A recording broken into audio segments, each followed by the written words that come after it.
ಎಲ್ಲರಿಗೂ ನಮಸ್ಕಾರ.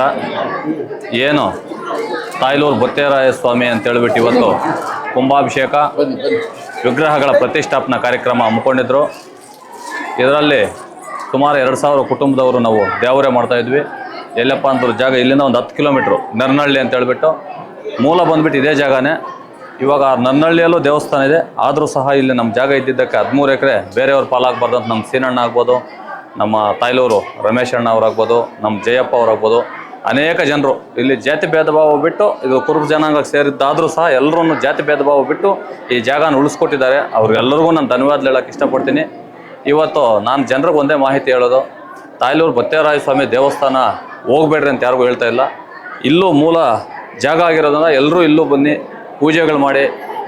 ಅದಕ್ಕಿಂತ ಇನ್ನೂ ಏನಪ್ಪ ಅಂದರೆ ಬಡವ್ರಿಗೆ ಇಲ್ಲಿ ಮದುವೆ ಮಾಡ್ಕೊಳ್ಳೋಕ್ಕೆ ಬಹಳ ಅನುಕೂಲವಾದದ್ದು. ಇವಾಗ ಬೇರೆ ಚೌಲ್ಟ್ರಿಗೆ ಹೋದರೆ 2 ಲಕ್ಷ 3 ಲಕ್ಷ ಕಟ್ಟಬೇಕು. ಇಲ್ಲಿ ಬಹಳ ಚೆನ್ನಾಗಿದೆ, ಎಷ್ಟು ಬೇಕೋ ಅಷ್ಟು ಪಾರ್ಕಿಂಗ್ ಮಾಡ್ಕೋಬೋದು. 13 ಎಕರೆ ಜಮೀನಿದೆ ದೇವಸ್ಥಾನದಿದು. ದಯವಿಟ್ಟು ಎಲ್ಲ ಹೆಚ್ಚಾಗಿ ನಮ್ಮ ಕುಲಬಾಂಧವರು ಬಡವರು ಇರೋರೆಲ್ಲ ಬಂದು ಇಲ್ಲೇ ಮದುವೆಗಳು ಮಾಡ್ಕೊಳ್ರಿ ಅಂತ ಹೇಳ್ತಾ ನಾನು ಮಾತು ಮುಗಿಸ್ತಾ ಇದ್ದೀನಿ. ಜೈ ಹಿಂದ್, ಜೈ ಬತ್ತೇಶ್ವರ.